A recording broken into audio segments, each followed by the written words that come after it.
నమస్తే. మనం ఏదైనా పొలిటికల్‌గా గాని, లేదా ఒకరి మీద వ్యాఖ్యలు చేసినప్పుడు గాని, ఏదైనా ఒకవేళ పొరపాటున మాట తూలితే, ముఖ్యంగా రాజకీయ నాయకుల విషయంలోన, ఇంతకు ముందంటే పర్వాలేదు గానీ, ఇప్పుడు మాత్రం ముఖ్యంగా ఏపీలోనే చాలా సీరియస్‌గా తీసుకుంటున్నట్టుగా అనిపిస్తుంది. అసలంటే అది అనకూడనిదైనా, అనాల్సిందైనా, నార్మల్‌గా మాట్లాడిందైనా గూడా కేసులు పెడుతూ ఉన్నారు, లోపలేస్తా ఉన్నారు అనే ఒక ప్రచారం జరుగుతోంది. ముఖ్యంగా ఇప్పుడు ప్రశ్నారావణ్ విషయంలో గూడా అదే జరిగింది.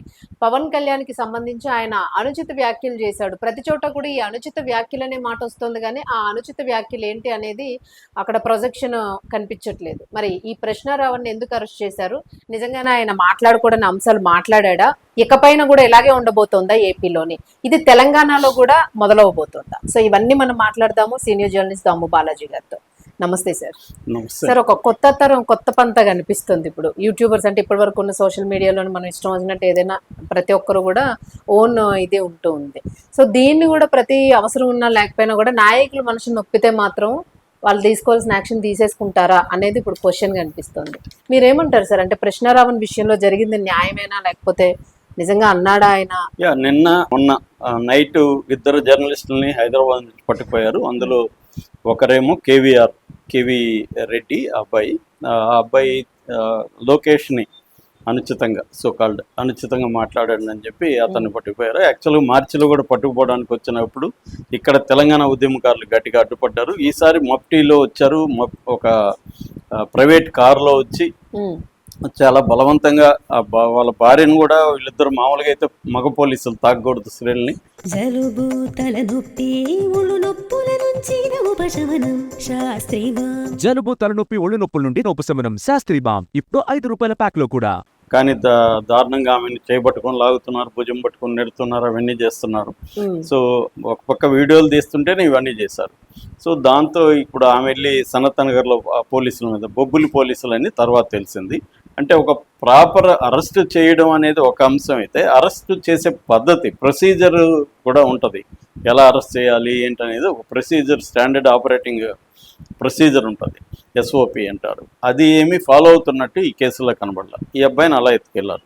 ఇక రావణ్ అయితే రావణ్ల ప్రశ్న అనే ఛానల్ పెట్టుకొని నడుపుతున్నాడు. 2,26,000 మంది సబ్స్క్రైబర్ ఉంటున్నాడు. ఈ మధ్య రావణ్కి బాగా పేరు వచ్చింది కూడా, ఎందుకంటే ధైర్యంగా మాట్లాడడం, చాలా కొంత హార్ష్గా పద్యాలలో వాడడం, దానివల్ల దళిత్ సెక్షన్స్లో బాగా పేరు వచ్చింది రావణ్కి. చాలామంది నాతో కూడా అన్నారు, ఎవరో రావణ్ అంటే చాలా బాగున్నాయి, నేను వింటానని కూడా అన్నోళ్ళు ఉన్నారు. సో ఈ నేపథ్యంలో ఏంటంటే అక్కడ గట్టిగా ఆంధ్రప్రదేశ్ ప్రభుత్వాన్ని అతను ఎక్కువగా ప్రశ్నిస్తున్నాడు. సో అతన్ని అరెస్ట్ చేయడానికి పిఠాపురం పోలీసులు వచ్చారు. వీళ్ళేమో యూనిఫామ్లో వచ్చారు. బట్ పార్కింగ్ చేసి ఇంటికి వెళ్ళే లోపలే పార్కింగ్ ప్లేస్లో అతను పట్టుకున్నారు. ఇంటికి వెళ్తాను, ఇంట్లో భార్యకి చెప్పాలంటే కూడా వాళ్ళు ఒప్పుకోలేదు. ఇమీడియట్గా అతని దగ్గర ఉన్న వస్తువులు ఫోన్తో సహా తీసేసుకున్నారు. దాని తర్వాత భార్యకి చెప్పలేదు. భార్యకి ఫోన్ చేసి ఫ్రెండ్స్ దగ్గరికి వెళ్తున్నట్టు చెప్పమని ప్రెజర్ చేశారు అతన్ని. అతను భార్యకి ఫోన్ చేసి నేను ఫ్రెండ్స్ దగ్గరికి వెళ్తున్నాను, 1-2 రోజుల్లో వస్తానని చెప్పాడు.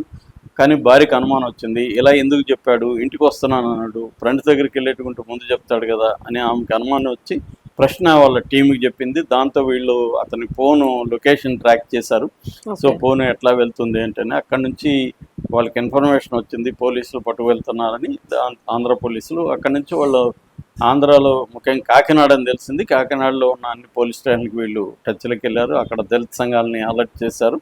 చివరికి పిఠాపురం పోలీస్ స్టేషన్కి తీసుకెళ్లారు. పిఠాపురం పోలీస్ స్టేషన్ తీసుకెళ్ళినప్పుడు దళిత సంఘ నాయకులు చాలామంది వెళ్ళారు. అసలు ఆయన్ని మాకు చూపించండి, అసలు ఆయన నిజంగా పట్టుకొచ్చారా, ఈ స్టేషన్లో ఉన్నాడా లేదా మాకు తెలియాలి కదంటే అసలు అలో చేయట్లేదు. ఎస్ఐ ఎంతసేపు ఏం ఆర్గ్యూ చేస్తున్నాడంటే ఇన్వెస్టిగేట్ జరుగుతుంది, మేము అలో చేయమని. నిజానికి అది రాంగ్. ఎవరైనా వచ్చినప్పుడు అసలు భార్యకి ఇంటిమేట్ చేయాలి, బంధువులకి ఇంటిమేట్ చేయాలి. కనీసం లాయర్ వచ్చి నేను వకల్తనామా దగ్గర సంతకం తీసుకోవాలి, బెయిల్ పిటిషన్ వేయాలంటే కూడా అలో చేయట్లేదు. సో ఇది కావాలని కక్షపూరితంగానే ప్రొసీజర్ ఫాలో కావద్దు అని ప్లాన్డ్గానే చేసినట్టుగా కనబడుతుంది. మనం వీడియోలు అన్నీ నేను చూశాను. సో ఇక రెండో అంశం, అసలు రావణ్ ఏం మాట్లాడాడు. రావణ్ ఏలూరులో దళిత క్రైస్తవ శంకరం సభ జరిగింది. ఆ సభలో 18వ తేదీ అనుకుంటా.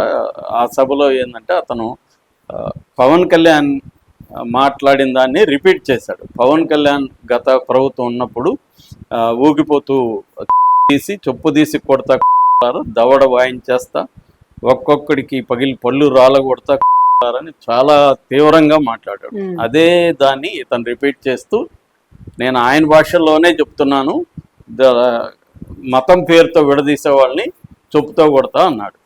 ఇది ఆయన మాట్లాడిన భాష. ఇందులో ఇప్పుడు ఆయనది తప్పు అయితే దానికి మూలమైన పవన్ కళ్యాణ్ కూడా తప్పే కదా. మరి ఆ వీడియో కూడా ఇప్పుడు కూడా వైరల్ అవుతుంది. మరి అట్లాగా అంత దారుణంగా ఒక 151 మంది ఎమ్మెల్యేలని మాట్లాడినప్పుడు పవన్ కళ్యాణ్ అది నేరం కాకపోతే దాన్ని రిపీట్ చేసిన రావంది ఎలా నేరం అవుతుంది అనేది ఇప్పుడు అందరూ ప్రశ్నిస్తున్నారు. That is one thing. రెండు, దీనికి సమాధానంగా పవన్ కళ్యాణ్ కూడా ఏం చెప్పారంటే విమర్శలు ఉండొచ్చు, దూషణలు కాదన్నాడు. అది అందరూ నవ్వుకుంటున్నారు కింద. ఎందుకంటే పవన్ కళ్యాణ్ భాష అంతా దూషణల భాషే. మొన్న కూడా ఆయన చాలా తీవ్రంగా మాట్లాడాడు. నరాలు తీస్తా, చేతుల్లో అదేంటి రేఖలు నరగతీస్తా, ఇదే కదా పవన్ కళ్యాణ్ భాష అంతా కూడా. సో ఆయన బలము బలహీనత అదే. ఆయన బలం ఎందుకంటే యూత్ని రెచ్చగొట్టడం వల్ల ఆయన యూత్కి పోలరైజ్ అవుతాడు, ఈయన చుట్టూ పోలరైజ్ అవుతారు. సో ఇది ఓవరాల్గా ఏంటంటే టెండెన్సీ, ఈ ప్రభుత్వం వచ్చినాక ఆంధ్రప్రదేశ్లో తమను ప్రశ్నించే వాళ్ళని ఎవరిని కూడా సహించొద్దు అన్న ధోరణి ఒకటి కనబడుతుంది. ఈవెన్ తెలుగుదేశంలో కూడా ఒక వర్గం ఈ ప్రభుత్వాన్ని మేము ఏదో ఆశించాము, కృషి చేశాము, కానీ వచ్చిన తర్వాత అలా లేదు అని విమర్శించే వాళ్ళు ఉంటే వాళ్ళ మీద కూడా వీళ్ళు అటాక్ చేయడం అనేది జరుగుతుంది. ఇప్పటి వరకు మనకు అందుతున్న సమాచారం మేరకి 1500 మంది మీద కేసులు పెట్టి దాదాపు 1400 మందిని అరెస్ట్ చేసినట్టుగా తెలుస్తుంది. అంటే సోషల్ మీడియా యాక్టివిస్టులని అరెస్ట్ చేస్తున్నారు. అయితే ఆంధ్రప్రదేశ్కి తెలంగాణకు కొంత తేడా ఉంది. తెలంగాణ కూడా రేవంత్ రెడ్డి ఇలాంటివి మొదలు పెట్టాడు. రేవంత్ ఇలాంటి జర్నలిస్టులను అరెస్ట్ చేశాడు. మహిళా జర్నలిస్టులను కూడా చూడకుండా అరెస్ట్ చేసి లోపల పెట్టాడు. అయితే ఈ మధ్యకాలంలో ఏమైందంటే తెలంగాణకు ఆంధ్రాకు ఉండే ఒక తేడా ఏంటంటే ఆంధ్రప్రదేశ్లో బలంగా 3 పార్టీలు అనుకుంటే, అంటే ఇటు వైసీపీ, తెలుగుదేశం, జనసేన, 3 పార్టీలకు కూడా బలమైన సోషల్ మీడియా ఉంది అక్కడ. ముఖ్యంగా తెలుగుదేశానికి ఉన్నంత social media, main stream media ఇంకే పార్టీకి కూడా దేశంలో లేదు. సో ఆ స్ట్రాంగ్గా ఉండడం వల్ల ఏమవుతుందంటే మొత్తం పోలరైజ్ అయిపోయింది. రెండోది కులం. పొలిటికల్ పార్టీల వైపుగా, కులాల వైపుగా జనం పోలరైజ్ అయిపోయారు, మేధావులు పోలరైజ్ అయిపోయారు, సివిల్ సొసైటీ పోలరైజ్ అయిపోయింది. సో ఒక ఇండిపెండెంట్ జర్నలిస్టులు కానీ, ఇండిపెండెంట్ సివిల్ సొసైటీ కానీ లేరు. చాలామంది మేధావులు అనుకునే వాళ్ళని చూస్తే కూడా, నేను పర్సనల్గా చూస్తే నాకు ఆశ్చర్యం వేస్తుంది. అంటే ఒకవైపు తీసుకొని రెండో వైపు విషం జమ్ముతూ ఉన్నారు మేధావులు కూడా. అరే తనకి ఇంత నాలెడ్జ్ ఉంది, ఇంటర్నేషనల్ విషయాలు బ్రహ్మాండంగా మాట్లాడతాడు, ఎందుకు ఇంత కులపిచ్చి అనిపిస్తున్నాడు.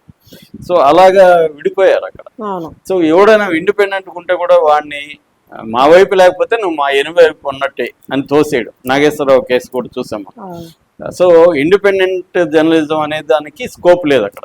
నువ్వు మా వైపున ఉండు, ఎనిమిది వైపున ఉండు, మిడిల్లో ఉంటానంటే నేను ఒప్పుకోను అన్న పద్ధతి వచ్చేసింది. తెలంగాణకు వచ్చేసరికి సివిల్ సొసైటీ స్ట్రాంగ్గా ఉంది. ఇక్కడ గవర్నమెంట్ ఏదున్నప్పటికీ అన్యాయం జరిగితే ప్రశ్నించడానికి ఒక సివిల్ సొసైటీ, ఒక మేధావులు, జర్నలిస్టులు, ఉద్యమకారులు ఇక్కడ ఉన్నారు. ఇటువంటి నేపథ్యం అక్కడ లేదు. సో దానివల్ల కూడా ఇక్కడున్న రేవంత్ రెడ్డి ప్రభుత్వం కొంత డ్రాస్టిక్గా వెళ్ళి ఏమైనా చేయాలంటే ఈ సివిల్ సొసైటీకి ఎంతో కొంత భయపడుతుంది. రెండోది తెలుగుదేశానికో లేకపోతే వైసీపీకో ఉన్న ఒక strong polarised organised media Revanth Reddy కాంగ్రెస్కి లేదు ఇక్కడ. సో దానివల్ల కూడా రేవంత్ రెడ్డి కొంత వెనకడుగు వేస్తాడు. సో ఈ వ్యవహారాలన్నీ తెలంగాణ నేపథ్యం వేరు, ఆంధ్ర నేపథ్యం వేరు. సో అక్కడ మొదటి నుంచి కూడా జగన్ ప్రభుత్వం ఉన్నప్పుడు ఇలాగే అరాచకాలు జరిగాయి. అది బాగా ఫోకస్ చేయగలిగారు వీళ్ళు. అప్పుడే మేము వస్తే ఇంకా ఎక్కువ చేస్తామని చెప్పారు. అప్పుడేమి మేము వస్తే ప్రజాస్వామ్యంగా ఉంటామని ఏం చెప్పలేదు కదా. లోకేష్ రెడ్ బుక్ పెడుతున్నాను, ఒక్కొక్కడు తోలు తీస్తాను మేము వస్తేనే చెప్పారు. సో అక్కడ గెలిపించారంటే అర్థం వీళ్ళు ఏమనుకుంటారు, చేయమనే కదా అని. వీళ్ళు ఇంకా పెంచుతున్నారు డోసు. ఇప్పుడు వైసీపీ అదే చెప్తుంది, మేము వస్తే అని చెప్తున్నారు వాళ్ళు కూడా, మళ్ళీ పెంచుతారు. ఇటువంటి అంటే ఇక్కడ డెమోక్రసీ లేదు, హక్కులు లేవు, చట్టం లేదు, ఏమీ లేదు. నాకు బలం ఉంది, నేను చేస్తా. నన్ను ప్రశ్నిస్తే, నాకు కాలితే నేను ఎవడన్నా అరెస్ట్ చేస్తాను. సో ఇక్కడ అరెస్టులు కూడా ఎట్లా అంటే మామూలుగా అయితే అరెస్ట్ చేసి ప్రొసీజర్ ఫాలో కావాలా, అది ఫాలో కారు. తర్వాత పోలీస్ స్టేషన్కి ఎత్తుకుపోయి కొట్టడం, అంటే వీడికి జైలు శిక్ష అదంతా తర్వాత కథ, ముందు కొట్టేయండి అని చెప్తున్నారు. సో కొట్టేయడం, సీసీటీవీ ఫుటేజ్ లేదు, కోర్టులను కూడా క్యారీ చేయట్లేదు, కోర్టులు పదే పదే వాపోతున్నాయి మీరు కోర్టు ధిక్కరణకు పాల్పోతున్నా అని. మహా అంటే మీరు వాపోతారు, అంతకంటే ఏం చేస్తారు మీరు అన్నట్టుగా అయిపోయింది. నిన్న కూడా ఒక ఎస్ఐని ఇక్కడ చాలాసేపు నిలబెట్టింది హైకోర్టు, ఎందుకంటే ఒక రిటైర్డ్ ఎస్ఐని అతి దారుణంగా లేకపోయారంట. ఇక్కడ కూడా ఏమవుతుందంటే కొన్ని విషయాల్లో ఎక్కువ స్పందిస్తారు సివిల్ సొసైటీ, మిగతా విషయాల్లో స్పందించరు. ఎందుకంటే అన్నిటికీ స్పందించే అంత ఇసులుబాటు కూడా అందరికి ఉండకపోవచ్చు. ఏదేమైనా అక్కడితో కంపేర్ చేస్తే మాత్రం ఇక్కడ అంత కులపిచ్చి తెలంగాణలో లేదు. పార్టీల వైజ్గా అంత దారుణంగా ప్రతీకార చర్య ఒకరినొకరు చంపుకునే స్థాయిలో ఇక్కడ ఘర్షణలు లేవు. ఆ మేరకి తెలంగాణ సమాజాన్ని మనం మెచ్చుకోవాలి. కానీ ఆంధ్రాలో అది లేదు. అందువల్ల ఆంధ్రాలో కూడా మాట్లాడేవాళ్ళు తెలంగాణ వాళ్ళే మాట్లాడాల్సి వస్తుంది ఆంధ్ర గురించి కూడా. ఎందుకంటే అక్కడ మేధావులు మొత్తం పోలరైజ్ అయిపోయి మామూలు కార్యకర్త కంటే కూడా మేధావుల్లో ఎక్కువ కులపిచ్చి జర్నలిస్టులు, ఆ మధ్య ఒక జర్నలిస్ట్ సంఘం ఫలాని కుల సంఘం అని డైరెక్ట్గా పెట్టుకున్నారు. ఆ జర్నలిస్టులు అందరూ ఒక కులం అయితే ఆ కుల సంఘం పెట్టుకొని వాట్సాప్లో గ్రూప్ పెట్టుకొని కలుస్తున్నారు. అంటే ఒక ఇండిపెండెంట్గా న్యాయం అన్యాయం ప్రజలు అనే కాన్సెప్ట్ పోయింది. ప్రజలు అనేది లేదు అక్కడ ఆంధ్రప్రదేశ్లో. పార్టీ కార్యకర్తలే ఉన్నారు తప్ప విడిగా ప్రజలంటూ అక్కడ మిగలని పరిస్థితి. విడిగా మేధావులు, విడిగా జర్నలిస్టులు, విడిగా ఒక సివిల్ సొసైటీ, పౌర సమాజం అనేది అక్కడ లేదు. దానివల్ల ఇంకా పెరుగుతాయి. ఒక అనాగరికమైన రాజ్యమే ఏలుతుంది. నన్ను ప్రశ్నిస్తే నేను అరెస్ట్ చేస్తా అని, ఇంకా దాన్ని ప్రశ్నించడాన్ని దూషణ అని చెప్తాడు పవన్ కళ్యాణ్. ప్రజాస్వామ్యం అంటాడు, విమర్శించే హక్కు ఉంది అంటాడు, విమర్శించి మళ్ళీ ఇన్ఫర్మేషన్ పెట్టుకొని విమర్శించండి అంటాడు. ఇప్పుడు ప్రతిదానికి మనం ఇన్ఫర్మేషన్ పెట్టుకొని విమర్శించేట్టుకుంటే అసలు ఎవడు కూడా విమర్శించలేడు. అదే పవన్ కళ్యాణ్ గతంలో ఇన్ఫర్మేషన్ పెట్టుకొని విమర్శించాడా? 30,000 మంది మాయమైనప్పుడు ఆయన దగ్గర ఉన్న డేటా ఏంటి? లేదు కదా. సో ఇవన్నీ ఏంటంటే నాకు బలం ఉంది, నా దగ్గర పవర్ ఉంది, నన్ను ప్రశ్నిస్తే నీ తాడ తీస్తా తోలు తీస్తా అన్న పద్ధతిలో జరుగుతుంది. మరి ఇది ఏమవుతుందో, ఎక్కడికి పోతుందో అనేది చూడాలి. Thank you sir.